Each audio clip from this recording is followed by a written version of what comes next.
Hello नमस्कार आणि तुम्हा सगळ्यांचं पुन्हा एकदा मराठी विज्ञान या चॅनलमध्ये खूप खूप मनापासून स्वागत आहे। तर आज आपण बनवणार आहोत मस्त असे मेदू वडा आणि सांबर। सो त्यासाठी इथे मी जे की उडदाची डाळ आहे 1 ग्लास, सो ती मी भिजत ठेवलेली एक 5 ते 6 तास किंवा जास्तीत जास्त 3 तास तुम्ही भिजत ठेवा। आणि तुमच्याकडे टाइम कमी आहे तर तुम्ही गरम पाण्यामध्ये 1-1.5 तास तरी ॲटलीस्ट भिजवत ठेवा आणि त्याच्यानंतर आपल्याला पाणी न घालता ग्राइंड करून घ्यायची आहे। तर आपली डाळ जी आहे ग्राइंड करून झालेली आहे। इकडे आपण तोपर्यंत सांबार बनवून घेऊया। सो सांबार बनवताना तुम्ही याच्यामध्ये तुमच्या आवडीनुसार भाज्या आणि ज्या अवेलेबल आहेत त्या तुम्ही टाकू शकता।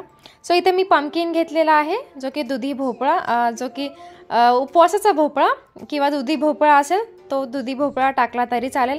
भेंडीही टाकू शकता, वांगा देखील टाकू शकता आणि जे की पुन्हा शेवग्याची जी शेंग आहे ती तुम्ही टाकली तर आणखीन छानच असा टेस्ट येते। सो इथे मी फक्त जे की भोपळा टाकलेला आहे आणि इथे मी मुगाची डाळ आणि तुरीची डाळ ती स्वच्छ धुवून ती टाकलेली आहे आणि 3 ते 4 छान अशा आपल्याला शिट्ट्या काढून घ्यायच्या आहेत। सो आपण इथे तडक्याची तयारी करूया। सो त्यासाठी मी तेलामध्ये टाकलेला आहे पहिलं चण्याची डाळ आणि उडदाची डाळ, 1-1 चमचा दोन्हीही टाकायचं आहे। छान असं परतून घ्यायचं आहे आपल्याला। छान असा सुगंध आला की त्याच्यानंतर आपल्याला टाकायचं आहे मोहरी आणि कढीपत्ता नक्की टाका, अवेलेबल असेल तर नक्कीच टाका। आणि कांदा टाकायचा आहे, स्लाइस करून तर मी टाकलेला आहे एक मीडियम साईजचा कांदा। व्यवस्थित परतून घ्यायचा आहे, पूर्ण गोल्डन ब्राऊन नाही करायचा, फक्त थोडाफार शिजला। इथे कांदा आपला शिजला व्यवस्थित की त्याच्यामध्ये टाकायचा आहे टोमॅटो। इथे मी 2 मीडियम साईजचे टोमॅटो घेतलेले आहेत आणि छान आपल्याला हे परतून घ्यायचे आहेत। इथे मी झाकून ठेवते आहे आणि मीठ आधीच टाकलेलं त्यामुळे आधी व्यवस्थित हे शिजली जातील। तुम्ही आधी जर मीठ नसेल टाकलं तर की टोमॅटो टाकल्यानंतर तुम्ही इथे मीठ टाका आणि झाकून ठेवा आणि थोड्या वेळ शिजून द्या। त्याच्यानंतर इथे मी मसाला टाकत आहे 2 चमचे जे की धनेपूड, 1 चमचा काश्मीरी लाल मिर्च पावडर, हळद आणि इथे मी 3 चमचे सांबार मसाला टाकलेला आहे। आणि जी चिंच आहे, चिंच जी भिजत ठेवलेली आपण, सो त्याचं जे पाणी आहे ते आपल्याला इथे टाकायचं आहे। ते टाकून व्यवस्थित थोडं आणखीन पाणी ॲड करा आणि झाकून ठेवा आणि छान असा आपला जो मसाला आहे तो छान असा शिजवून द्या। तर तुम्ही इथे पाहू शकता इथे आपला मसाला ऑलमोस्ट जो की शिजलेला आहे। तर आपण इथे जे डाळ आणि भोपळा जो की शिजवून घेतलेला तर तो टाकायचा आहे। तर मी पूर्ण मॅश नाही केलेली डाळ, तुम्हाला हवा असेल तुम्ही पूर्ण मॅश करून घेतली तरीही चालेल। मला अशीच आवडते म्हणून मी जास्त मॅश केलेली नाही आहे, थोडीफार मॅश केलेली आहे। तुम्ही जे की पूर्ण मॅश करू शकता। तर इथे मी आता गरम पाणी टाकलेलं आहे कारण की सांबार जे की एकदम पातळ असतं। इथे मी गरम म्हणजे जे की कोमट पाणी टाकलेलं आहे आणि एक गुळाचा खडा टाकलेला आहे। रेस्टॉरंट स्टाईल जर सांबार हवा असेल तर तुम्हाला इथं जे की साखर नाही बट गुळाचा खडा जो की गुळ जो आहे तो तुम्ही टाका, म्हणजे एकदम छान असं रेस्टॉरंट स्टाईल जे की तुमचं सांबार इथं रेडी होईल।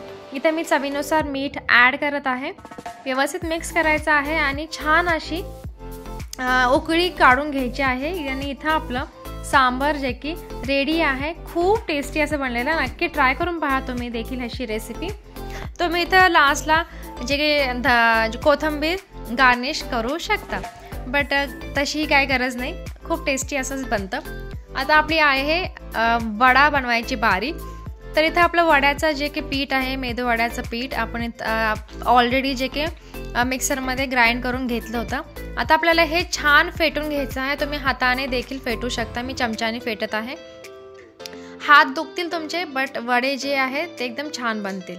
तर इथे आपल्याला एक 10 ते 12 मिनिट छान असे जे की पीठ जे आहे ते आपल्याला फेटून घ्यायचं आहे। त्याची जी साईज आहे ती वाढेल, म्हणजे तुमचं जर पीठ जे की डबल होऊन जाईल कारण की त्याच्यामध्ये तुम्ही जेव्हा फेटता तुम्ही त्यावेळेस त्याच्यामध्ये हवा भरली जाते आणि त्यामुळे तुमचे वडे जे आहेत ते एकदम सॉफ्ट आणि खूप छान असे बनतात।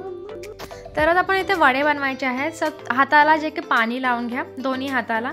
तुम्हाला जर हे जे की तुम्ही वेगवेगळ्या प्रकारे बनवू शकता, तुम्हाला हाताने टाकायची भीती वाटत असेल तर तुम्ही चमचा घ्या, एखादी पळी जी असते पळी घ्या, त्याच्या मागे थोडं पाणी लावा आणि त्याच्यावरती तुम्ही वडे बनवून तुम्ही तेलामध्ये टाकू शकता।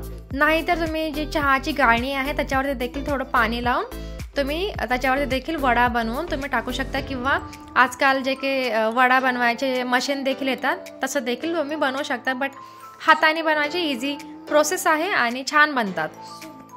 सो इथे मी वडे इथं टाकलेले आहेत व्यवस्थित बनवून जे की, आणि आपल्याला हे मीडियम हीटवरती छान असे गोल्डन कलर येईपर्यंत छान आपल्याला हे तळून घ्यायचे आहेत. आणि इथे आपले बघा एकदम छान कलर देखील आलेला आहे आणि छान फुगले देखील आहेत. आणि आपले इथं वडा आणि सांबार दोन्ही देखील रेडी झालेले आहेत. तो जो विचित्र आकाराचा जो वडा दिसत आहे तो मी आधी जो की चाळणीने टाकवायचा प्रयत्न केला, बट तो चाळणीला चिटकून राहिला, त्यामुळे तसा आकार आला. बट जे हाताने मी बनवून टाकलेले ते इवन छान असे बनलेले, जसे की रेस्टॉरंटमध्ये असतात गोल गोल, सो अगदी तसे बनले. तर इथं आपलं सांबार आणि जे की वडे आहेत ते एकदम रेडी झालेले आहेत. सो सर्व करा गरमागरम आणि एन्जॉय करा मस्त थंडीमध्ये गरमागरम सांबार आणि वडा.